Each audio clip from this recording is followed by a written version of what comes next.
आज हम लोग जो चीज़ डिस्कस करेंगे, हम देखेंगे कि एक काउंटर को डिज़ाइन कैसे किया जा सकता है और उसको डिज़ाइन करते हुए हम लोगों ने कौन कौन से स्टेप्स को अडॉप्ट करना है। हमारा फोकस जो है वो सिंक्रोनस काउंटर डिज़ाइनिंग के ऊपर होगा।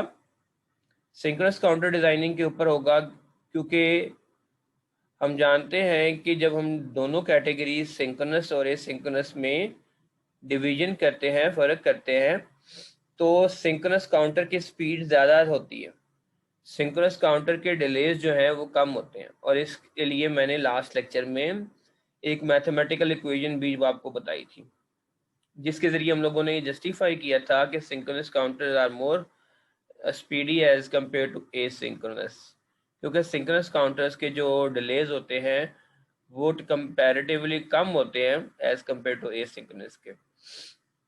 तो आज वाले लेक्चर में हमारा फोकस जो होगा सिंक्रोनस काउंटर को डिज़ाइन करना, T D type flip flop, delayed flip flop, T type flip flop के ज़रिए होगा।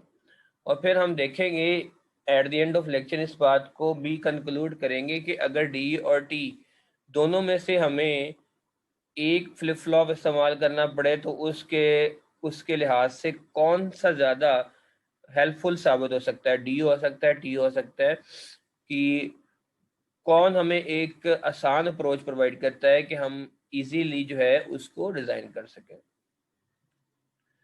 सबसे पहले हम इंट्रोडक्शन की बात करते हैं। काउंटर्स को डी टाइप फ्लिप फ्लॉप और टी टाइप दोनों फ्लिप फ्लॉप से डिज़ाइन किया जा सकता है, मैंने भी आपको ये बात मेंशन की। लेकिन जब हम बात करते हैं जेनेरिक की, तो सिंक्रोनस काउंटर को normally D type flip flop से डिज़ाइन किया जाता है और एसिंक्रोनस को जो है वो टी टाइप से डिज़ाइन किया जाता है। सिंक्रोनस काउंटर और एसिंक्रोनस काउंटर के बारे में मैंने बड़ी डिटेल से प्रीवियस लेक्चर के अंदर विद एक्सप्लेनेशन एग्जांपल भी आपको बताया। हमारे कोर्स के अंदर जो है काउंटर हमने 2 बिट के लिए डिज़ाइन करना है, 3 बिट सीक्वेंस को काउंट करने के लिए और 4 बिट सीक्वेंस को काउंट करने के लिए हम लोगों ने डिज़ाइन करना है।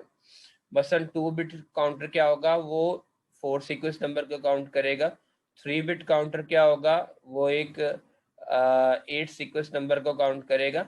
4 बिट जो काउंटर होगा वो क्या करेगा, वो 16 बिट सीक्वेंस नंबर को काउंट करेगा। फिर लास्ट टाइम हम लोगों ने ये भी डिस्कस किया था कि counters up counting, down counting और असेंडिंग डिसेंडिंग के अलावा नॉन लीनियर काउंटिंग भी करते हैं। तो हम लोग आज वाले लेक्चर में अप काउंटर को भी डिज़ाइन करना देखेंगे और डाउन काउंटर को भी डिज़ाइन करना अंडरस्टैंड करेंगे। फिर यहाँ पे ये बात मेंशन की गई है कि काउंटर्स जो है उनको अप काउंटर, डाउन काउंटिंग और अप डाउन काउंटिंग तीनों पर्पस के लिए इस्तेमाल किया जा सकता है। फिर हमने अभी बात ये डिस्कस की कि काउंटर्स को normally T type flip flop से डिज़ाइन करना कंपैरेटिवली इजी है, और हम देखेंगे कि जब हम टी को इस्तेमाल करेंगे तो टी से बहुत ही सिंपल हो जाएगा। डी से जो हमारे पास कम्प्लेक्सिटी आती है उस डी टाइप फ्लिप फ्लॉप से, उसको हम कंपैरेटिवली सॉल्व कर सकेंगे डी टी टाइप से। एक 2 बिट का काउंटर जो होगा वो 4 सीक्वेंस को नंबर को काउंट कर सकेगा, 3 बिट का जो होगा वो 8 को और 4 का 16 नंबर को रिस्पेक्टिवली। हर जो काउंटर का ऑपरेशन होगा, जब भी उसने ऑपरेट करना होगा, जब भी उसने काउंटिंग स्टार्ट करना होगी, वो अपनी वैल्यू को रीसेट करेगा। रीसेट करने से क्या मुराद है, मसलन आपने जब भी काउंटिंग स्टार्ट करनी है, 0 से स्टार्ट करनी है, जब भी काउंटिंग एंड करनी है, काउंटर ने दोबारा आपके 0 इनिशियल वैल्यू पर आना है, अगर तो वो अप काउंटर है। मसलन जब भी आप काउंटिंग करते हैं 1 2 3 4 5 6, कभी आप स्टॉप वॉच को देखें तो आप नेक्स्ट जो रीडिंग होती है उसको डिटरमिन करने के लिए स्टॉप वॉच को क्या करते हैं, रीसेट करते हैं। रीसेट करने के बाद दोबारा से अपनी काउंटर उसको स्विच करते हैं ताकि वो काउंटिंग कर सके। तो हमेशा याद रखिएगा काउंटर में भी ऐसा होगा, काउंटर जब अपनी काउंटिंग कंप्लीट कर लेगा तो अपनी वैल्यू को रीसेट करेगा, इनिशियल वैल्यू पर सेट करेगा जो आपका 0 होगी, अगर हम बात करते हैं अब काउंटिंग की बात करते हैं।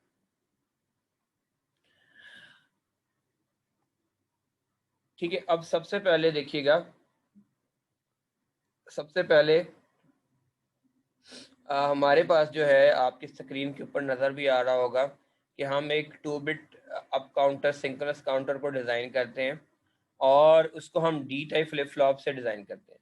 अगर इम्पॉर्टेंट चीज़ याद रखनी है, अगर आपको क्वेश्चन एग्ज़ाम में ये कहा जाए कि आपने 2 बिट अब सिंक्रोनस काउंटर डिज़ाइन करना है, और ये बात मेंशन ना की जाए कि आपने डी से करना है या टी से करना है। तो इस बात को माइंड में रखिए, बहुत लोग कंफ्यूज करते हैं, बच्चे कंफ्यूज करते हैं। तो बाय डिफ़ॉल्ट जो है वो आप डी टाइप से डिज़ाइन करेंगे।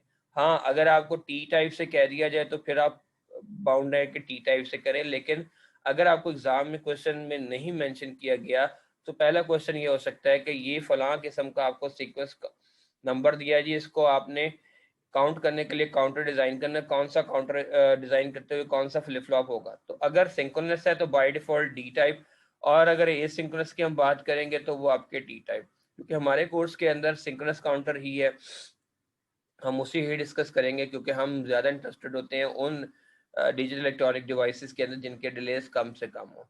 तो पहला क्वेश्चन क्या है कि इस सीक्वेंस को काउंट करने के लिए कौन सा फ्लिप फ्लॉप बाय डिफॉल्ट इस्तेमाल होगा, that will be what D type flip flop. Second question हो सकता है कि इस सीक्वेंस को काउंट करने के लिए हमें कितने फ्लिप फ्लॉप की ज़रूरत होगी, तो उसका आंसर होगा कि हमें 2 फ्लिप फ्लॉप की ज़रूरत होगी। उसके लिए यहाँ पर आप देखें स्क्रीन के ऊपर आपको एक इक्वेशन नजर आ रही है, n is equal to 2 raise पर n। अब 2 रेज पर 2 करें तो 4 बनता है हमारे पास, ये देखिए 4 सीक्वेंस का नंबर है, और मैं अगर 2 रेज पर 2 करूं तो मेरे पास वो 4 बनता है। तो बाय कंपेयरिंग कोफिशिएंट मैं इजीली देख सकता हूं कि n जो है वो मेरे पास 2 आ जाएगा। मुझे 2 फ्लिप फ्लॉप चाहिए इस 4 सीक्वेंस काउंटर को अप काउंटिंग करने के लिए। तीसरा स्टेप क्या होगा, हम लोगों ने स्टेट ट्रांजिशन डायग्राम ड्रॉ करनी है उस काउंटर की। लास्ट टाइम भी मैंने आपको बताया था कि स्टेट ट्रांजिशन डायग्राम क्या होती है। स्टेट ट्रांजिशन डायग्राम होती है जो प्रेजेंट स्टेट, करंट स्टेट और फ्यूचर स्टेट के बारे में बताती है। तो आप कैसे बनाएंगे, सबसे पहले देखिए आप 0 पर है तो आप 2 बिट है तो 2 बिट नजर आ रही है आपको, 0 पर आ गए। 0 से आपने 1 पे जाना है तो आप एरो लगा के एरो लगा दिए।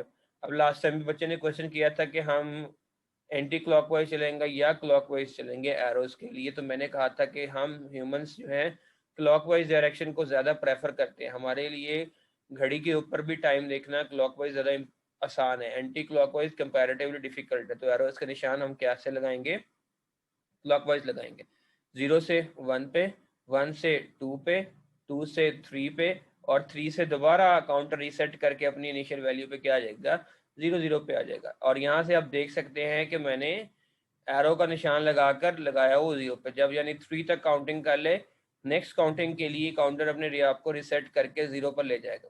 जब भी आप काउंटर डिज़ाइन करेंगे, अगर आप काउंटर होगा तो काउंटर अपनी वैल्यू को रीसेट करके इनिशियल वैल्यू के ऊपर ज़रूर लेके जाएगा before to start up another counting. अब नेक्स्ट स्टेप अब क्या करेंगे, हम ट्रुथ टेबल डिज़ाइन करेंगे, जहां पर आपको थोड़ा सा ध्यान रखने की ज़रूरत है। अगर आप एक ट्रुथ टेबल को अंडरस्टैंड कर गए, उसकी वर्किंग समझ गए, तो डी टाइप के लिए आपको आसान हो जाएगा बाकी काउंटर डिज़ाइन करने के लिए भी।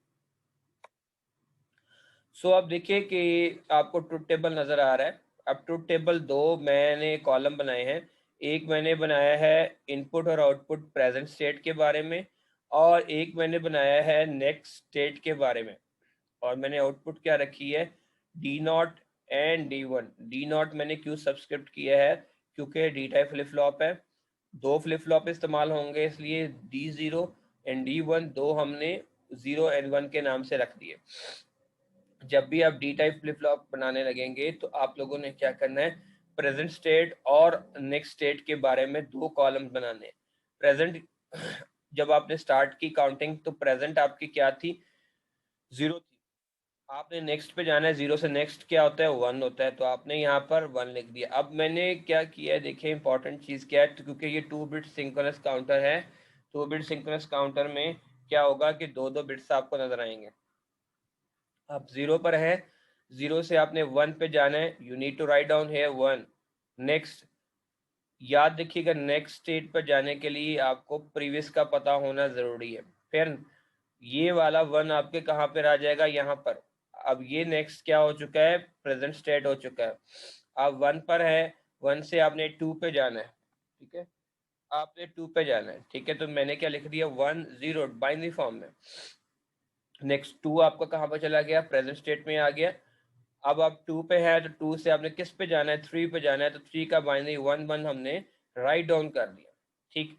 नेक्स्ट 3 पर है, 3 आपको क्या हो जाएगा, प्रेजेंट स्टेट में आ जाएगा। यहाँ पर 3 पर है तो 3 से रीसेट होकर काउंटर ने कहाँ जाना होता है, 0 पर जाना होता है। तो ये आप देखें, ये 0 पर चले, आप 0 से स्टार्ट हुए थे और 0 पर ही आप लोगों ने एंड किया। तो ये हमारे पास क्या चीज़ आ गई, इनपुट के फॉर्म में हमारे पास 2 कॉलम आ गए। अब आउटपुट में क्या है, D0 और मैंने D1 रखा। सबसे इंपॉर्टेंट बात, आपको यहाँ पे एक्साइटेशन लेवल का अंडरस्टैंडिंग होना ज़रूरी है। अब मैंने क्या देखे किया है, मैंने इस D0 को D1 को कंक्लूड करने के लिए मैंने क्या किया है, मैंने इस आउटपुट प्रेजेंट और नेक्स्ट के दरमियान रिलेशनशिप डाला है, और क्यू इनपुट प्रेजेंट और क्यू इनपुट नेक्स्ट के दरमियान। आप फर्ज कर ले, हम ये कहते हैं कि क्यू आउटपुट प्रेजेंट और क्यू आउटपुट नेक्स्ट के लिए हम किसको रेफर कर रहे हैं, D0 को कर रहे हैं। Q input present Q input next के लिए हम किसको रेफर कर रहे हैं, D1 को। यानी कि D0 और D1 को कंक्लूड करने के लिए, D0 को कंक्लूड करने के लिए हमें क्यू प्रेजेंट और क्यू नेक्स्ट को देखना पड़ेगा। D1 को कंक्लूड करने के लिए क्यू इनपुट प्रेजेंट और क्यू इनपुट नेक्स्ट को कंक्लूड करने देखना पड़ेगा। अब देखिएगा, जब हमने Q present, Q output present और क्यू आउटपुट नेक्स्ट को हमने दोनों को कंपेयर करना है, तो देखिएगा एक्साइटेशन लेवल कैसे चेंज होगा।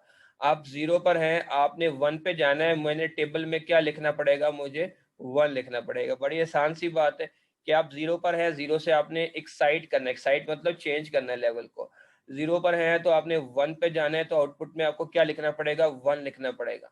नेक्स्ट, आप 1 पर हैं, आपने 0 पर जाना है, आपको क्या लिखना पड़ेगा, you need to write down what 0 over here.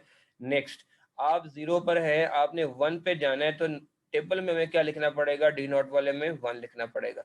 Next, आप 1 पर हैं, आपने 0 पर जाना है, तो आपको टेबल में क्या लिखना पड़ेगा, 0। Definitely this is called excitation changing level from one two another. ठीक है। सिमिलरली अगर आप ये बात समझ गए तो D1 में क्या करेंगे, D1 में हमने क्यू इनपुट प्रेजेंट और क्यू इनपुट नेक्स्ट में कंपैरिजन करना है। आप 0 पर हैं, आपने 0 पर ही जाना है, तो आपको क्या लिखना पड़ेगा, 0 लिखना पड़ेगा। नेक्स्ट, आप 0 पर हैं, आपने 1 पे एक्साइटेड करना है, तो आपको क्या लिखना पड़ेगा, 1 लिखना पड़ेगा। नेक्स्ट, 1 पर है, आपने 1 पर जाना है, तो आउटपुट टेबल में क्या लिखना पड़ेगा, आपको 1 लिखना पड़ेगा। नेक्स्ट, आप 1 पर हैं, आपने 0 पर जाना है, तो टेबल में क्या लिखना पड़ेगा, आपको डेफिनेटली 0 लिखना पड़ेगा। तो यहाँ से हम लोग देखें D0 और D1 की जो है हमने कॉलम को कंप्यूट कर लिया। अब आपको याद होगा नेक्स्ट स्टेप हमने क्या करना है, हमने इक्वेशन निकालनी है। अब चूंकि 2 आउटपुट है, एक D0 है और एक D1 है, तो लिहाजा हमें D0 के लिए अलग एक्सप्रेशन कंप्यूट करना है, D1 के लिए अलग एक्सप्रेशन कंप्यूट करना है। और एक सबसे इम्पॉर्टेंट बात जो मोस्टली बच्चों को समझ नहीं आती या मिसगाइड करते हैं, जब भी आपने इक्वेशन निकालनी, इक्वेशन क्या होती है, आउटपुट और इनपुट के टर्म में एक रिलेशनशिप होता है। जब भी आपने आउटपुट इक्वेशन निकालनी है तो आउटपुट का प्रेजेंट स्टेट के साथ रिलेशन निकालना है, ना कि नेक्स्ट के साथ। इक्वेशन यहाँ लिखा हुआ देखें, मैंने नोट में लिखा, remember output equations are always a relationship between output and present state, not with next state. जब भी आपने इक्वेशन निकालनी है आउटपुट और इनपुट की, तो इनपुट आपने प्रेजेंट और नेक्स्ट में से कौन सी लेनी होगी, प्रेजेंट स्टेट। हमेशा आउटपुट का रिलेशनशिप प्रेजेंट स्टेट के साथ होता है, नेक्स्ट के साथ नहीं होता। जब भी आप काउंटर डिजाइनिंग के अंदर ये बात देखेंगे तो हमेशा आउटपुट का किसके साथ रिलेशनशिप रखेंगे, आप प्रेजेंट स्टेट के साथ, ना कि नेक्स्ट के साथ। अब देखिए D0 में जब D0 की इक्वेशन निकालनी है तो SOP के अकॉर्डिंग, सम ऑफ प्रोडक्ट के अकॉर्डिंग, हम लोग कहाँ क्या करेंगे, कॉलम में जहाँ 1 आता है उसको टिक कर लेंगे। आप देख सकते हैं एक 1 ये आया, एक 1 ये आया, तो 2 1 हमारे पास यहाँ पर आ रहे हैं, हमने इन दोनों को क्या किया, टिक कर लिया। नेक्स्ट, D1 में हम क्या करेंगे, 2 1 आए, जहां जहां 1 आए हमने इनको टिक कर लिया। अब आपको पता है प्रीवियसली इंफॉर्मेशन से कि अगर यहाँ पर 1 आया तो इस D0 की इक्वेशन क्या बनेगी, Q input complement dot with Q output complement, plus करेंगे हम next Q input and Q output complement. ये प्रीवियसली नॉलेज आपको याद होगा जब हम लोगों ने कहा था कि टेबल से इक्वेशन हमने कैसे बनानी है। जब हम D1 के लिए बात करेंगे तो D1 के लिए इक्वेशन कैसे बनेगी? D1 के लिए हम क्या लिखेंगे? D1 is equal to what? You can see over here, Q input complement Q out dot with Q output without complement. 1 को विदाउट कॉम्प्लीमेंट लिखते हैं हम, 0 को कॉम्प्लीमेंट के साथ। प्लस प्लस मैंने क्यों किया? क्योंकि हमारे पास दो वंस आ रहे हैं। नेक्स्ट देखिए, Q input and Q output complement. तो ये इक्वेशन अगली आपकी स्लाइड के ऊपर भी लिखी होंगी, मैंने आपको समझा दी, आप देख सकते हैं। डी नॉट की जो इक्वेशन निकाली है टेबल से वो क्या आई है? Q input complement Q output complement Q input and Q output complement. अब आपको याद होता है कि हम इस एक्सप्रेशन को रिड्यूस करने की कोशिश करते हैं। जब भी हमारे पास किसी भी लॉजिकल एक्सप्रेशन में एक से ज़ायद टाइम आती हैं, ऑरिंग होती है, तो हम उसको रिड्यूस करते हैं। तो आपको पता है कि ये आपके पास क्या है? 0, ये भी 0, क्योंकि कॉम्प्लीमेंटेड वैल्यू है तो 0 0, और ये बाइनरी में क्या बन जाएगा? 0 बन जाएगा। नेक्स्ट, Q इनपुट है तो ये 1 आ गया आपके पास, Q आउटपुट कॉम्प्लीमेंट है तो ये आपके पास 0 आ गया, तो 1 0 2 होता है डेसिमल में। अब हम के मैप में पुटअप कर देंगे। के मैप में अब क्या करेंगे? इस साइड पर आप Q इनपुट ले लें, इस साइड पर आप Q आउटपुट ले लें। Q input and Q input इस साइड, कॉम्प्लीमेंट इस साइड पर आ जाएंगे। Q output and Q output complement आपके इस साइड पर आ जाएंगे। तो ऑब्वियसली 0 1, तो जब हम प्लेस आउट करेंगे हमें पता है कि 0 प्लेस पर हम 1 पुट अप कर देंगे, 2 प्लेस के ऊपर हम 1 प्लेस कर देंगे। तो हम जब इनकी ग्रुपिंग करेंगे तो ये कॉलम के अंदर एक ग्रुपिंग हो रही है। जब हम इसकी ग्रुपिंग करेंगे तो हमें पता है कि दो सेल का जब मैप करते हैं, हम पेयर करते हैं, तो उसके कोरिस्पॉन्डिंग जो वैल्यू आती है वो हम नोट डाउन करते हैं। तो हमारे पास एक ही ग्रुप बनेगा, और हमने देखा कि इस एक ग्रुप की वजह से यहाँ पर वैल्यू 0 आ रही है। तो ये क्यों किसका है? Q आउटपुट कॉम्प्लीमेंट का है। तो मैंने क्या लिख दिया? Q output complement. सो आप देखें ये जो एक्सप्रेशन आपको नजर आ रहा है स्क्रीन के ऊपर, ये रिड्यूस हो चुका है। तो डी नॉट आपके पास सिंपली क्या आ गया? रिड्यूस होके Q आउटपुट कॉम्प्लीमेंट। बहुत आसान हो गया। अब इसी तरह हम D1 की इक्वेशन को देखते हैं। अब D1 की इक्वेशन जो है हम लोगों ने कहाँ से कंप्यूट की है? D1 की इक्वेशन हम लोगों ने कंप्यूट की है टेबल से, जो आई थी Q input complement Q output plus Q input and Q output. अब अगर थोड़ा सा इसको आप देखें तो प्रीवियस नॉलेज से हमें पता है कि अगर फर्स्ट कर लें ये जो इक्वेशन है, इस इक्वेशन को हम x और y में लिखें तो ये क्या बनता है? x complement y plus x y complement. और यहाँ से अगर ये बात ट्रू है तो यहाँ पे मैंने नोट डाउन किया हुआ, देखें, x complement y plus x y complement. तो ये हमें पता है ये एक्सक्लूसिव और गेट होता है। तो हम डायरेक्टली लिख सकते हैं कि D1 is equal to what? Q input exclusive और with what? Q output. Because हम जानते हैं कि ये x कॉम्प्लीमेंट है, ये y है, ये x है और ये y कॉम्प्लीमेंट है। और यहाँ पर ये बात मेंशन भी की हुई है, x complement y plus x y complement. तो हमें पता लग गया कि D1 की इक्वेशन क्या आती है? Q इनपुट एक्सक्लूसिव और गेट विद Q आउटपुट, यानी x एक्सक्लूसिव और गेट और y का एक्सक्लूसिव और गेट करें। अब नेक्स्ट इंपॉर्टेंट चीज क्या है कि हम लोगों ने दोनों इक्वेशंस को कैसे फ्लिप फ्लॉप में मर्ज करना है और काउंटर को हमने यहाँ से डिजाइन करना है। तो दो काउंटर इस्तेमाल होने थे, दो काउंटर के लिए एक काउंटर के लिए हमारे पास दो फ्लिप फ्लॉप इस्तेमाल होने थे। तो हमने एक फ्लिप फ्लॉप ये लगा दिया और एक ये। जब भी आप flip flop design counter design करते हुए फ्लिप फ्लॉप को इस्तेमाल करें तो आपने देखना है कि अगर सिंक्रोनस है, सबसे पहला काम क्या करना है? सारों को कॉमन क्लॉक पल्स दें। आप देख सकते हैं कि यहाँ से ये सिस्टमेटिक क्लॉक पल्स मिल रही है और इसी को यहाँ से मिल रही है। इस फ्लिप फ्लॉप और इस फ्लिप फ्लॉप की एक ही कंबाइंड सिस्टमेटिक क्लॉक पल्स है और यही सिंक्रोनस काउंटर की निशानी है। अब डी नॉट, आपके डी नॉट जो है वो इस फ्लिप फ्लॉप की आउटपुट हो गई, ठीक है। D1 इस फ्लिप फ्लॉप की हो गई, और इस फ्लिप फ्लॉप की प्रोसेसिंग के बाद आउटपुट्स क्या होंगी? Q not and Q not complement. आप इसे QA एंड QA कॉम्प्लीमेंट भी लिख सकते हैं, आप इसे QB एंड QB कॉम्प्लीमेंट भी लिख सकते हैं। मैंने 0 0 1 1 इसलिए लिखा क्योंकि फ्लिप फ्लॉप की करिस्पॉन्डिंग के लिहाज से। अब अगर आप देखें कि जो हमारे पास डी नॉट की इक्वेशन आई थी, मैं वापस जाके आपको दिखाता हूँ। डी नॉट की इक्वेशन क्या आई थी? हमारे पास Q आउटपुट कंप्लीमेंट आई थी, Q आउटपुट कंप्लीमेंट। तो आपने देखना है कि डी नॉट वाले फ्लिप फ्लॉप में क्यू आउटपुट कंप्लीमेंट कहाँ आता है? यू कैन सी, ये देखें, ये आपके पास आ रहा है, ये नहीं, ये बगैर कंप्लीमेंट के है। तो ये आपके पास क्या आ रहा है? क्यू नॉट कंप्लीमेंट आ रहा है। तो यहाँ से हमने क्या किया, एक कनेक्शन लिया, कनेक्शन लेके हमने कहाँ पे पुटअप कर दिया? डी नॉट पर। तो सिंपली हमारे पास डी नॉट का जो लॉजिकल एक्सप्रेशन है वो हमारा कंप्लीट हो गया। क्या किया हमने? क्योंकि वहां पर डी नॉट क्या आ रहा था? D not was what? Q output complement. अब डी नॉट का है तो इसमें तो कंप्लीमेंट नहीं है, इसमें कंप्लीमेंट है।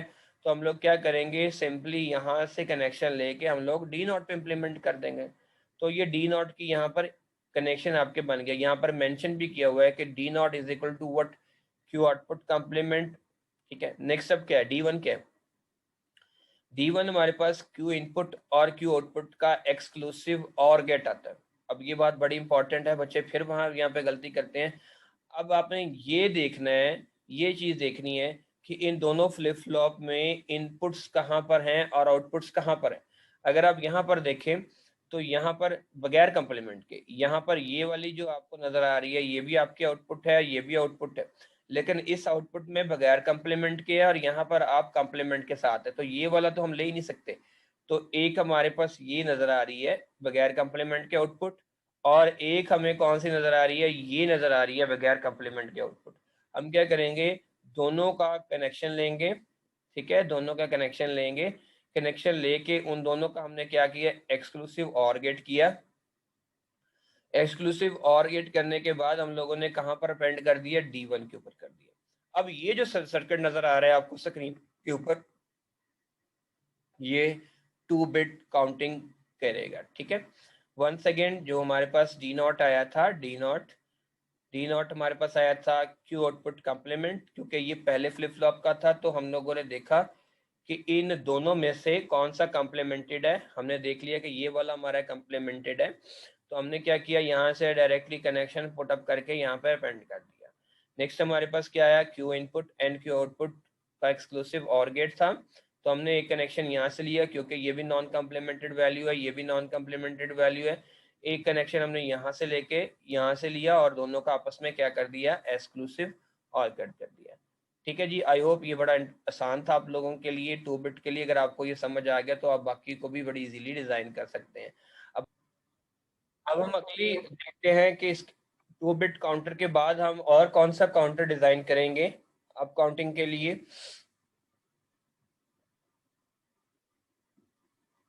ओके, अब जरा देखिएगा, हम 3 बिट काउंटर को डिजाइन करने जा रहे हैं डी टाइप फ्लिप फ्लॉप से। ठीक है, थोड़ा सा कंपैरेटिवली अगर आपको ये चीज समझ आ गई है तो आपके लिए ये भी बड़ा आसान हो जाएगा कि 3 बिट से आपने कैसे डिजाइन करना है। ऑब्वियसली 3 बिट है तो सीक्वेंस नंबर आपका क्या हो सकता है?